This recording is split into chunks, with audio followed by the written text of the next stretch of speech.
Hopefully you already watched the film on how to do the racetrack to get yourself into this position, but here we are with our flaps all out, geared down, hooked down.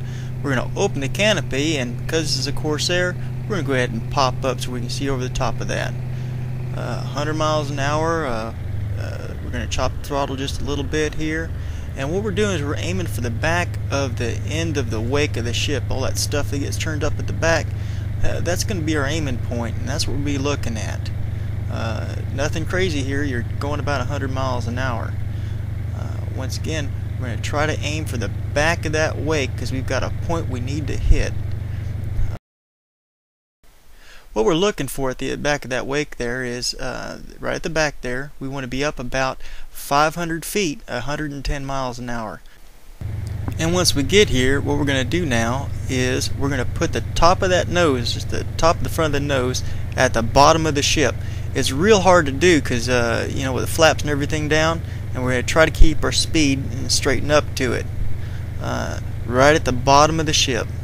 Now as you get closer, you might want to start zooming in to where you can see details just a little bit better, because as it gets to be just about a half as wide as your nose, you want to start picking up to where you're looking at the back of the ship. Now here we go. You'll see those two hash marks are just about as wide as those two little ticks, and as you come up, bring it to the top of the ship, and bam, there we go. Because I'm just so impressed with myself, let's look at that externally.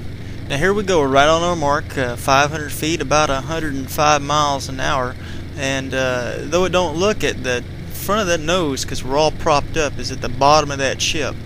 Now as we get closer again, what we're going to do is we're going to chop our throttle right towards the end, move to the marks on the ship, and just as we cross the nose, pick it up to see the back of the ship, and wow, hey, first wire, that's pretty cool. A little bouncy, but hey, who cares? We made it. We landed. And of course, as always, fold your wings and give yourself a big old smile. We just learned how to land a Corsair.